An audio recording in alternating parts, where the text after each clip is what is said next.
What's up mga idol? Big time Hinebra trade, grabe ang trade na ito. Pero bago mo sana ipagpatuloy ang panonood mo, ay huwag mong kalimutan na mag-subscribe bilang suporta sa aking YouTube channel. Maraming salamat idol.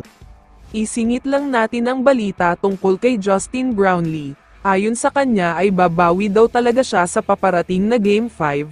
Sa unang 4 na laban kasi ay hindi siya masyadong aggressive, dahil nga nag-step up ang mga locals. Natalo man sila sa Game 4, hindi pa rin may kakaila na hindi all-out ang pinakita ng Hinebra. Ramdam mo sa kanila na hindi ibinubuhos ang lahat dahil lumang na lumang sila sa serye, pero iba na daw sa Game 5. Ayon kay JB, sa simula pa lang daw ay takeover mode na agad siya. Gusto na nilang tapusin ang laban sa first half pa lang. Ganyan ang ginawa nila sa first 3 games kaya gagawin daw nila uli yan ngayong Biyernes. Samantala, lumipat na tayo ngayon sa balita tungkol sa trade na gagawin ng Hinebra. Alam naman nating lahat na nakabalik na si Jeremiah Gray, sa nakita natin ay mukhang 100% healthy na talaga siya. Wala pa masyado sa ayos ang laro niya dahil nangangapa pa siya, pero hindi may kakaila na talagang bumabalik na ang dating husay niya.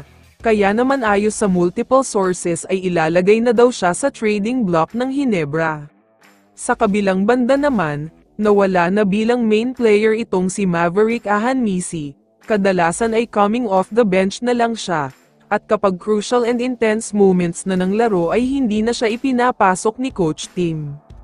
Mukhang kasama nga daw siya ni Gray na magiging trade asset, gusto daw kasi ng Hinebra na makakuha ng 3 first round picks, o kaya naman ay isang big man plus 1 first round pick para maging kapalit ng players nila.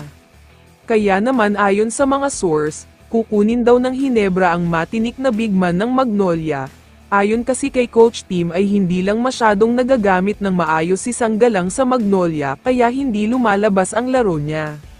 Dating player na niya si Ian, siya nga ang nagpalabas ng improved version nito noon, pero simula noong nag-take over na si Coach Chito, nag-focus na ang mga plays nila sa mga guards, sobrang dami kasi talaga nilang guards.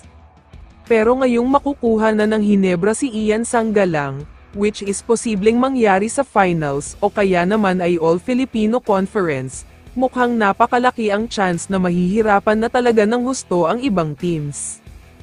Kaya naman kung ikaw ang tatanungin idol, ano ang masasabi mo kay Ian Sanggalang?